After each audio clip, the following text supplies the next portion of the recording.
Allahu akbar,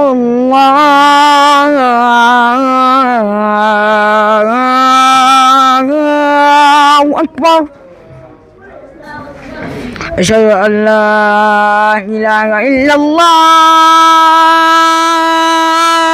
Sugedi na bure bagandi faban kallana khibare ande nyanyi meada alla ganne ragananda sorobe ni ga biradi ngutuna lakinya ande nyanyi meada alla ganne ragananda sorobe ni geri na libege kana le khajura Allah ta'ala ganne ragana alla ganne tuwa kunna fanto kinno da kai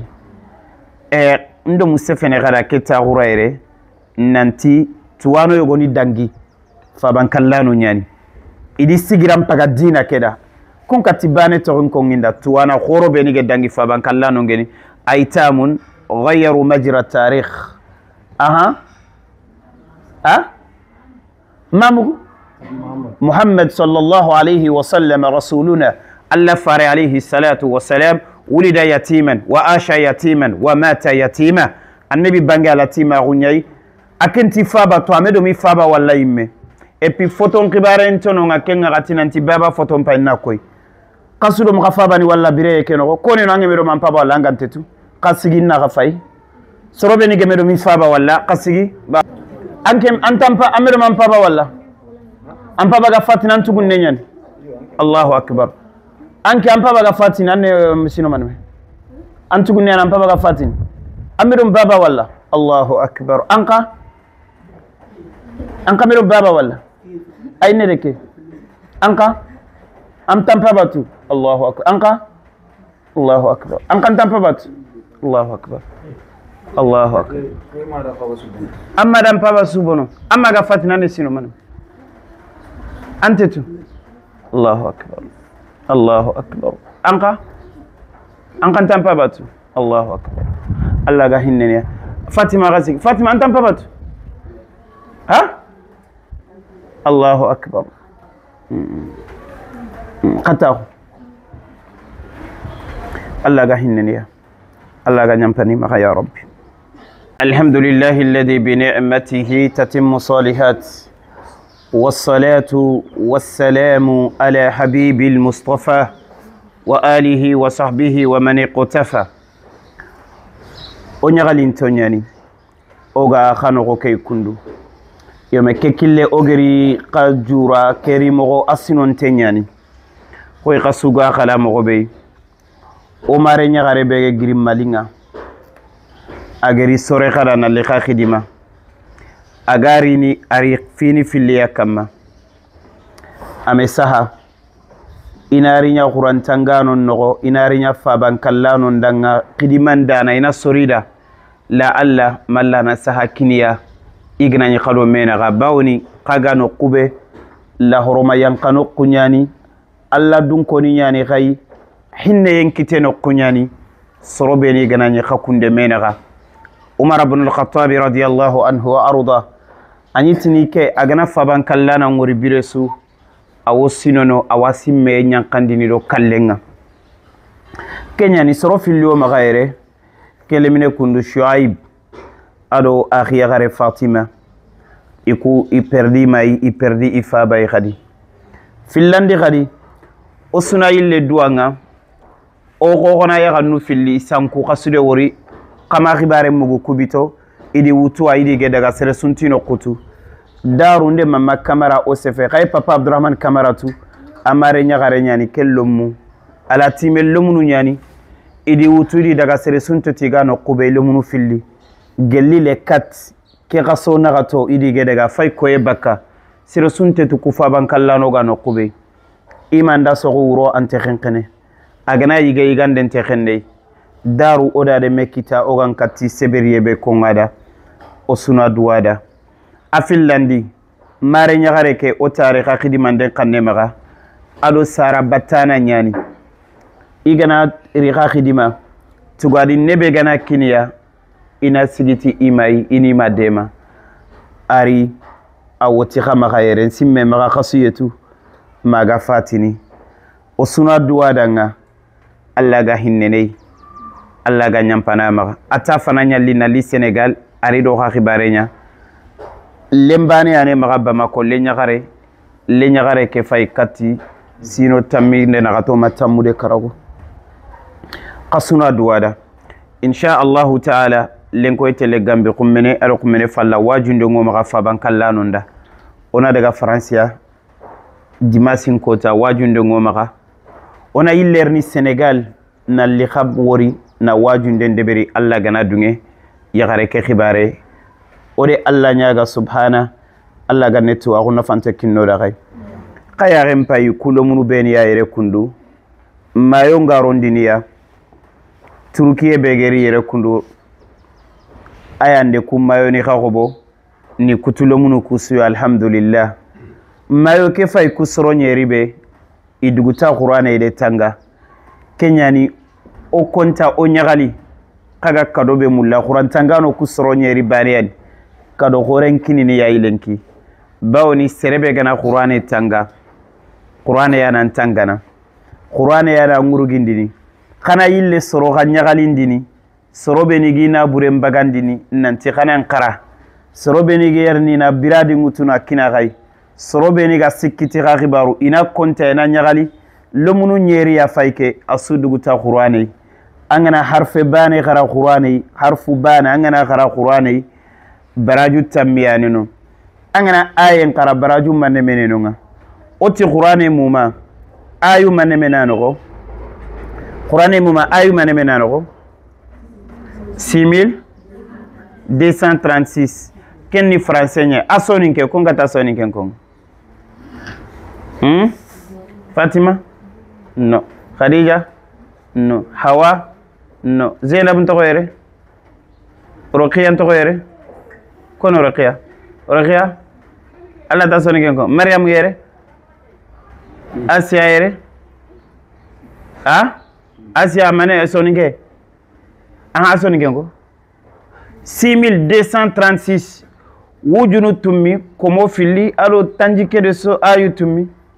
wujunu tummi 6000 c'est ça 200 komo fili 3 36 makenya fe wujunu tummi komo fili tanjike de ayu tummi qur'ane soro mane menano soninke soro mane qur'ane ma soro mane mene 114 keni mari soninke kemere tamido nagato makarago kemere soro tamide nagato wala fananga o tareka fana korosuna dua o fabani benige fati alo mani benige fati ado kemare nyagarebe age fati ime jofe Bamako ime ifa killenya iteleda fure ona dua Allah ga nisru jofandini Allah ga hinnene ona ille dua nga ala timelo mu filli beni ige sanku ige di wutu koroni khalifa Allah subhanahu wa ta'ala Allah ganni korosini Allah ganni tangana saringa question ni ngalla katigai woso nyani maga nyagali ntenyani lenki khade Allah nyaga kallenga nanyo wutu ano wutu qakhidi mandenki lenkamma kallen no nyif alati menin qibare ya rabbi ya rabbana Allah ganne kenyana nyagali ntenyana inga tengini qur'an tangano nga nanti de qur'an tanga fa ban kallano alhamdulillah Allah ganne qur'an ke sebetindi na khayun kollonga nanya noroy o mare nyagaru beniga masha Allah hawa kan qawana nduguta hizbu banan to ganda masha Allah ore le turana ga dugute ya ade hamil qadugutore le tura ngerni conférence ndeberi qadugutore kenna qalim ande mugu qakutun qaqana ndurugoto one mulla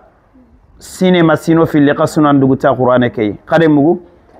Allah ganne qur'ane ke timmandini khada sira sugedi na bure bagandi fa ban kallana khibare ande nyanyi meada Allah ganne ragananda sorobe ni ga biradi ngutuna lakin ya ande nyanyi meada Allah ganne ragananda sorobe ni geri na libege gana le khajura Allah ta'ala ganne ragana Allah ganne tuwa kunna fanto kinno da kai ndo musefene gada keta guraire nanti tuwano yogoni dangi fa ban kallano nyani idi sigiram paga dina keda كون كتبانة تغن كون عند توانا خورو بيني قداني فابان كلانو جني أيتام غيروا مجرى التاريخ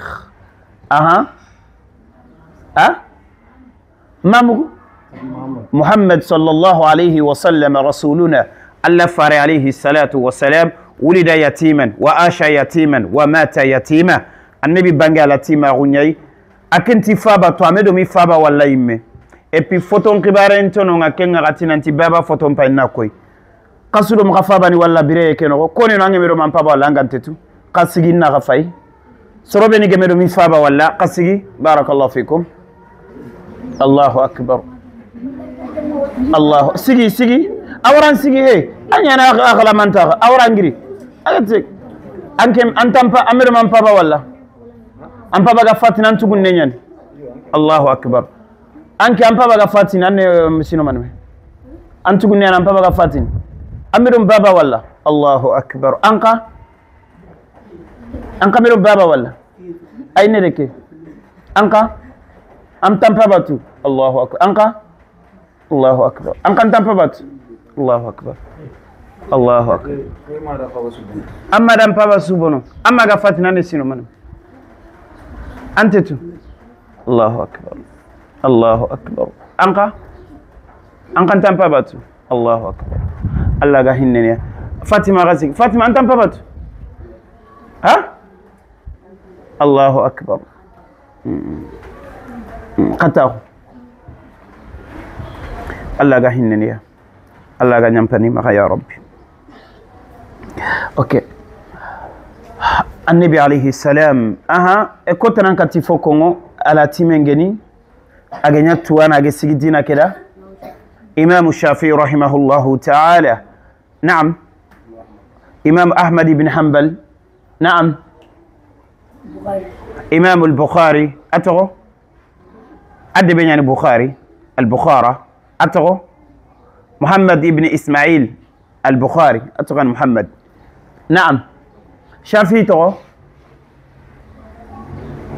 أغطغ محمد ابن إدريس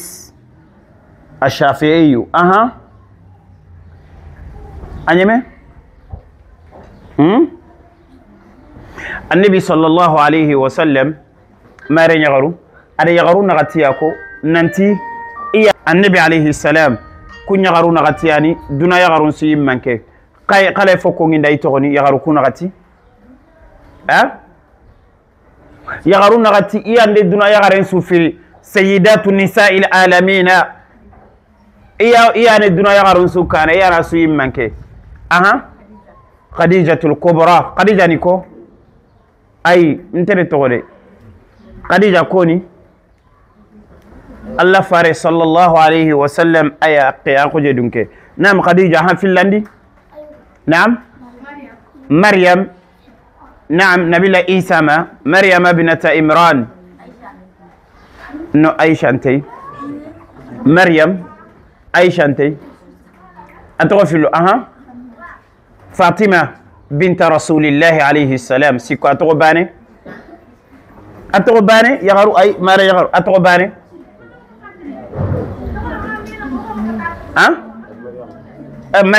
مريم فاطمة خديجة أتغباني آسيا أيشا آسيا أنت بنا فرعون يقي آسيا الحمد لله إسوين كي كان كل سرنا مغامودي نيقين تو فاطمة لم بنا خديجة يأخذ مريم يأخذ آسيا إسوين مغا فرنسا الحمد لله كودو إتغني كنا مغاسان كو أنا رين كان إسوين ينونغ إتغراني ولي ستغرا الحمد لله الله تعالى النواري سبحانه وتعالى أويرني ساسا question begano na kamara gare kore kaitu gare haramun tenyani الكذب يهدي إلى الفجور وإن الفجور يهدي إلى النار إياذا بالله غارين من غارين أنا يسرب جيكو برين سوانا كينغ كوني غرالو مكوسو غارانتي كون غارانا نقطة أغناتين تيتا سفيني تادومو تونغون كونغو غلاغتي ماني كاتيا أكوتنسو واي غرانا ندغا fulle tikoni yere garante kon garana nan kota swa si garantentere ay gorna ay kamma garen haramun tian khafai alla kanya miside ko ngara nan kota swa ha seresu ha yagaru seresu he atoro fanta ay fanta tan ngara nan kota fanta magara okay ko ne ga mu'mini nan kota salian hein ay attends salian al mu'mini khasu mu'mini ma sha Allah salia tagana su mu'mini Allahu akbar a continue ken kamade ya ganu ko ne ga mu'minatunga aga kanalla ma sha Allah ante sire torono ma sha Allah akhbaru sutimante koni hawa fa gafirna fa dugutana ko ana gasukane ana ga mu'minatunga gad courage hawa ma sha Allah nam aha iganan qoren ni ko ya gaswa xam ay he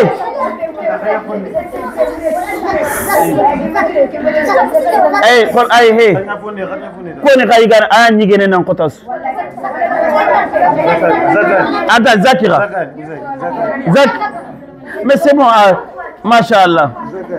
zakani iganan qore ay atu wallahi yagaru ko ni kay iganan qore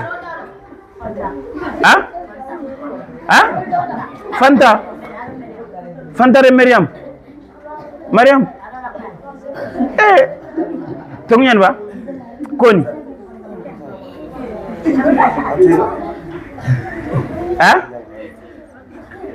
okay only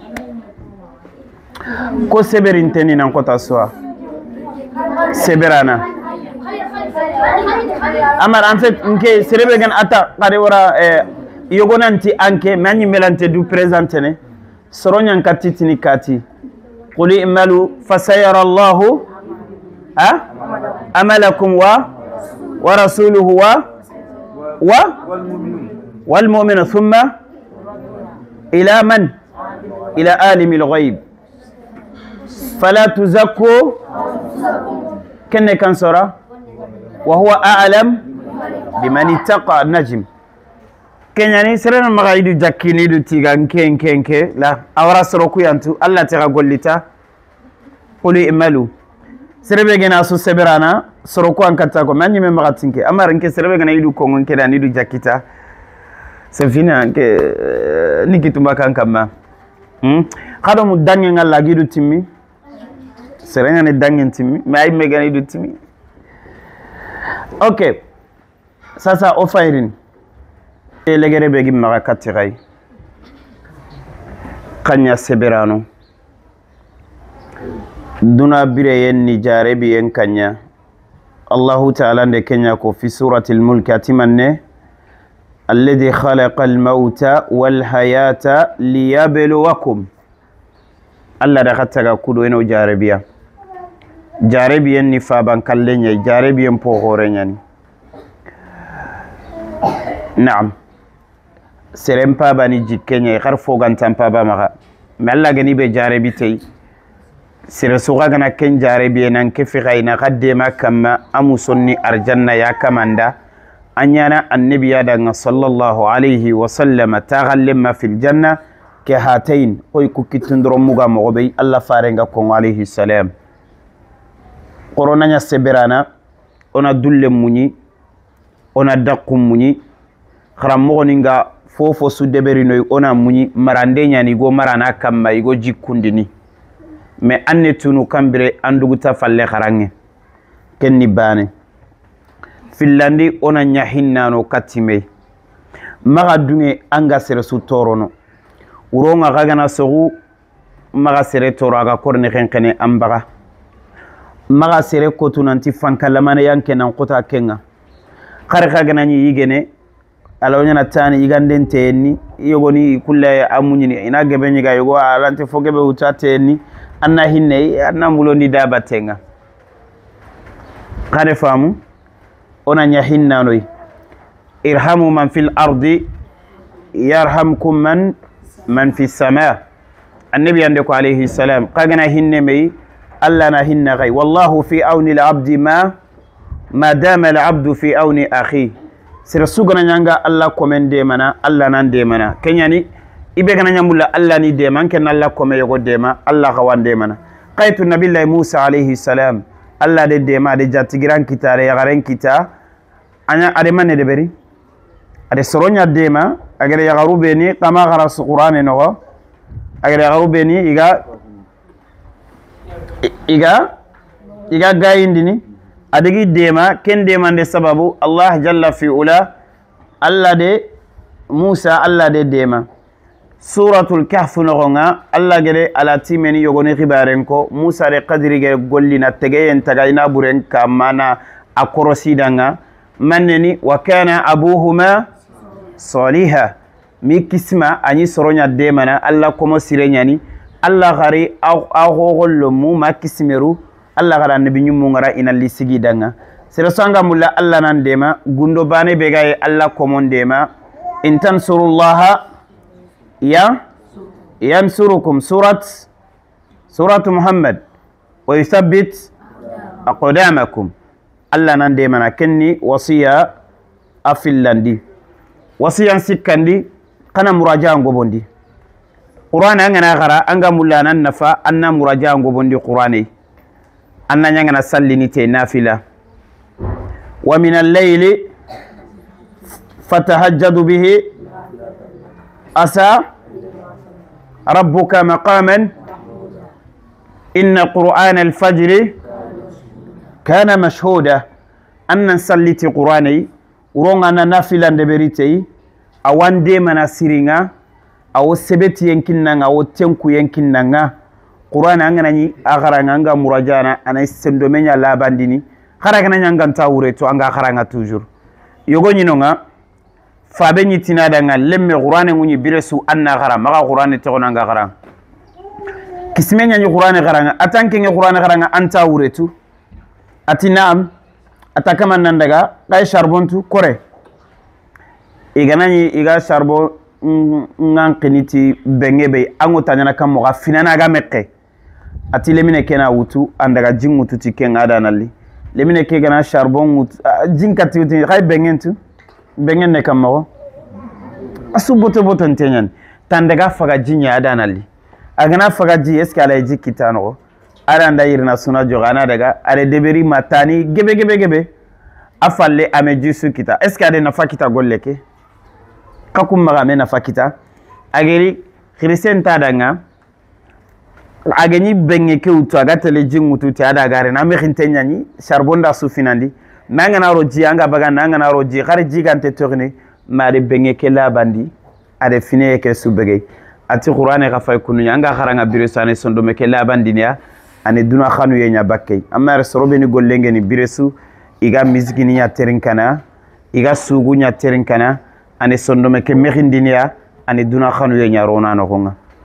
serebe ga qur'an ya terin kana biresu noro nyani agaro no sondomenga ana gatandi anne du to ko khara limma gunya anga khumbene kane ta gunu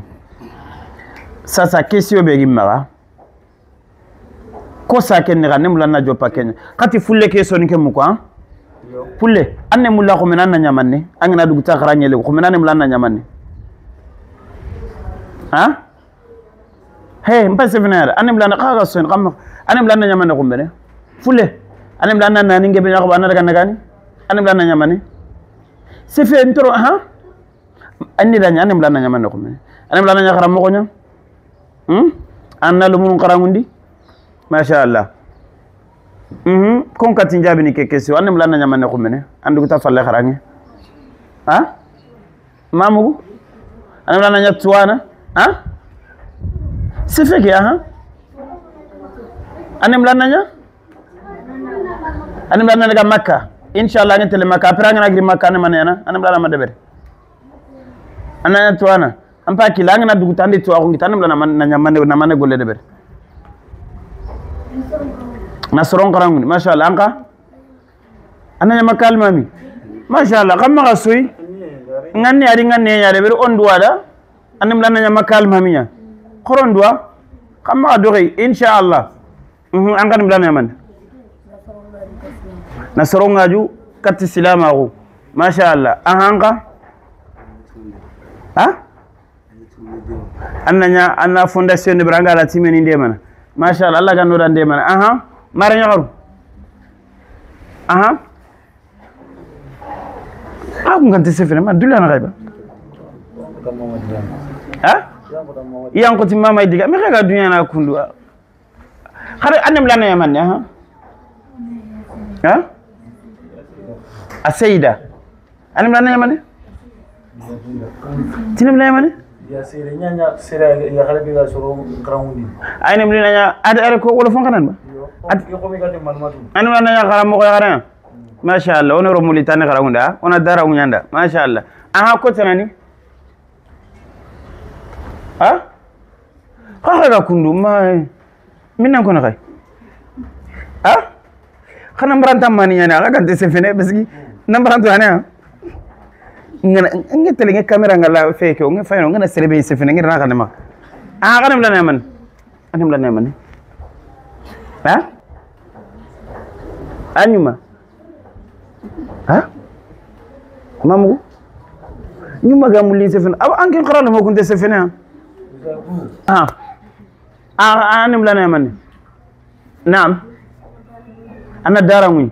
ana khafunya ma ile tugana خفو الله قال نور عندي ما شاء الله ها نعم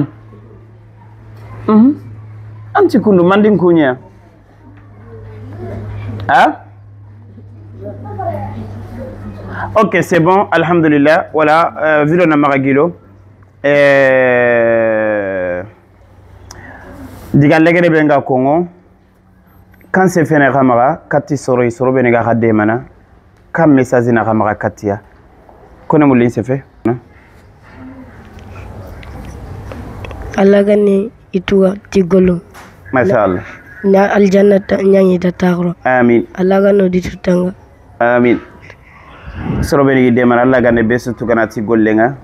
نانيا ارجنة سببو دي سودا سفه نيوما مسالا ني دخانا اوني وياسي كيلنيا قانداني سجودو خنا دوودا يونكي سها كو وقتني الله تعالى ndo jarebiti watenga kharsa asghule yongo kama me alinge Allah ya da subhana Allah gana jarebi lono komen kama ne fi dantanto afayni da batenga Allah gana xenche nan tayan kitta mo banan kitta kundunya solution te agana wakati be xenche nan ti jarebi kene kenya nyana nga ane kenga gati anyana nga Allah ta'ala nde yogo jakki siringa ade tiga qur'ane no nga watengenye isina gebe aga watenga Allah ta'ala ndekwati inna wajadnahu sabira ni'mal abdu innahu awwab kenniko ayub ane kan sora sod Allah de ayubu jakki atinde ni ayubu ni seberana adungeti Allah kite wajibi nyani jarebi ngana nyokama onan dungete ona sababu ni nyautona ti soronnan duwa one sababu ni nyautona sadaka ni mbagandi one sababu ni nyautona yite ngutu wa illa aga nyemene kota be akota ngeme kinyante nyemene bakkan kamma aga nyemene kota be sababu sugarini ken sababu ngerni Allah ga wurugindini ona duwa watega silami suwa adaga sikka adaga sakka adaga tahuna hammingai Allah ga na watte ngurugindini ona duwa jarebi ga silami sukam Allah ga na jarebi ngurugindini o mare nyagarebe ahammin tenda jotin tengeni aro mun khibarenga agantino qutu Allah ilumunu kuno kunto Allah ganni korosini Allah ganne lumunu kutangana Allah ganni suru sagandini katti sarano nga ya rabbal alamin اللهم لا تدع لنا في مجلسنا هذا وفي مسجدنا هذا وفي بقعتنا هذه ذنبا إلا غفرته ولا هما إلا فرجته ولا دينا إلا قضيته ولا مريدا إلا شفيته ولا حاجة من هوائج الدنيا والآخرة هي لك رضا ولنا فيها صلاة إلا أعنتنا لقضائها ولا لا سيدا يسير سجرينا أبو ربك عندي دلاتي من انقباره ونع الله كان الله غني رغناندا oga ke taxebe qagarni ragata jexebe Allah kome yogo ande nanti jexen nan qobe jaga bane daga murtana lati menin noku bane daga maliyenin qalle bane nga xama xayre o duwa sere sugedi na bure bagandi Allah ganni ragananda Allah ganne nyana sadaqatun jariya na sadaqa wurunte na bogno qodi suda o duwa o mare nyaare kedanga Allah ga nyampana maga alo silamin purensu اللهم اغفر لهم وارحمهم واعفيهم واعف عنهم واكرم نزلهم ووسع مدخلهم واغسلهم اللهم بالماء والثلج والبرد ونقهم من الذنوب والخطايا كما ينقى الثوب الأبيض من الدنس اللهم جزيهم بالإحسان إحسانا وبالسيئات عفوا وغفرانا اللهم لا تحرمنا أجرهم ولا تفتنا بعدهم يا رب العالمين دعاء نجابي شرط يغواني أن إلتني ألا أنغن الدعاء نكجابي نند أن كنقا قدابته نبي الله إبراهيم على إسماعيل عليهما السلام وإذ يرفع إبراهيم القواعد من البيت وإسماعيل إلى من نكو ربنا تقبل منا إتلا أنغن نقول لك رغنودا ألا أنغن ندعاء نكجابي نودا ربنا تقبل منا ألا أنغن ندعاء نكجابي كن كان سورة البقرة ألا أنغن ندعاء نكجابي اللهم تقبل منا إنك أنت السميع العليم وتوب علينا يا مولانا إنك أنت التواب الرحيم اللهم صل على محمد وعلى آل محمد كما صليت على إبراهيم وعلى آل إبراهيم إنك حميد مجيد اللهم بارك على محمد وعلى آل محمد كما باركت على إبراهيم وعلى آل إبراهيم إنك حميد مجيد هنا دعاء أكستي فونداسيون سروندا كبغيرنا فوراج كتغد دارو لايتامينا نانيل كودروكو كندو أكستي فونداسيون نكما ينيوتوني كنا غي نسأل الله تبارك وتعالى أن يتقبل منهم الله غني دانا وأن يجعلها في موازين حسنات الرمزي ألف من من صلى غني دانا إجري ما يومتنا كتير من كسوة الله غني دا نيا صدقة من صدقات